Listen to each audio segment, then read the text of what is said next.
Amaaziiq ama Barbar waa koox qowmiyadeed oo degta waqooyiga Afrika gaar ahaan mandiqada galbeed ee ka soo bilaabata xeebta badda cad ee waqooyiga Afrika ilaa laga gaaro badweynta Atlantic oo galbeedka ah iyo Saxaraha weyn oo dhanka koonfureed ah. Amaaziiq waxaa loola jeedaa raggii xorta ahaa, halka kuwa ku nool Saxaraha weyn ay isku magacaabaan Dawaariq, waxayna dadkan asal ka yihiin oo ay degaan Algeria, Morocco, Tunis, Libya, Mauritania, waqooyiga Mali, waqooyiga Niger, waqooyiga Burkina Faso, qayb yar oo ka mid ah galbeedka Masar sida magaalada Isiwan ilaa jasiiradda Canaries. Waxay ku hadlaan luqadda Amaaziiqa oo ka kooban 20% ilaa 30% erayo iyo jumlado Carabi ah, waxayna hoos tagtaa luqadda weyn ee Afro-Asiatic ee looga hadlo galbeedka Aasiya, waqooyiga Afrika, bariga Afrika iyo qaybo ka mid ah saaxilka. waxaana xusid mudan luqadda Amaaziiqa inay ku hadlaan malaayiin qurbaha ku nool, gaar ahaan dalka Faransa iyo Spain.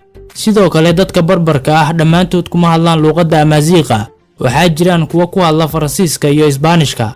dalalka qaar ay degaan dadkan waxay ku kala duwan yihiin luqaddan qaybaheeda ama lahjadaheeda.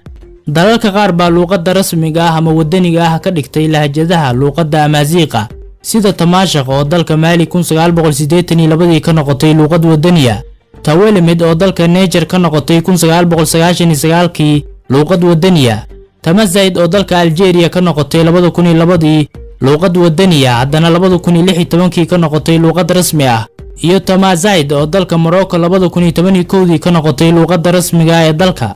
waa la isku khilaafsan yahay dadkan inta ay tiradoodu dhan tahay, maadaama ay jiraan kuwa sheegta inay ka soo jeedaan Carabta isla markaana si toos ah ugu hadlaan luqadda Carabiga. sidoo kale waa la isku khilaafsan yahay asal ahaan halka ay ka soo jeedaan. ra'yi waxaa jira sheegaya inay ka soo jeedaan dalka Yemen, halka ra'yi kalena uu sheegayo inay ka soo jeedaan Yurub. laakiin midda la hubo ee kutubta taariikhda ku qoran ayaa ah inay dadkan yihiin kuwa ugu horeeyay ee dega waqooyiga Afrika. waxaa inta badan lagu arkaa wajiyadooda, gaar ahaan haweenka da'da ah, calaamado madmadow oo ayagu ay marsadeen, waana dhaqan soo jireen oo ay leeyihiin isla markaana ku qotonta quruxda. magacyada ugu caansan ee dadkan ka dhashay waxaa ka mid ah Kahina oo ahayd boqorad dagaal ku qaaday Carabta qarnigii 7, Gogorsa oo ahaa boqorkii boqortooyada Numidia ee jabiyay Roomaanka, Ibn Battuta oo ahaa dalmareen ku caanbaxay socdaal dheer uu ku maray meelo badan oo ka mid ah caalamkii hore ama dunidii la yaqiinay waayihii casriga dhexe, Daariq ibn Siyaad oo ahaa hogaamiyihii muslimiinta ee furtay Andalus isla markaana dagaalkii ugu horeeyay ku qaaday jasiirad u ekaha Iberia, Abbas bin Firnas oo ahaa qofkii ugu horeeyay ee isku daya inuu duulo, wuxuuna qoray dhowr buug oo ku saabsanaa xisaabta, cilmiga xidigiska iyo fiisigiska.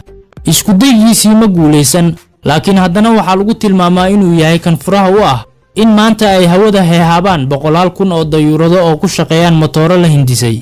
dadka Amaaziiqa ah waxaa la sheegaa inay yihiin dad jiray in ka badan 3,000 oo sano, waxayna leeyihiin kalendar ka duwan midka caadiga ah.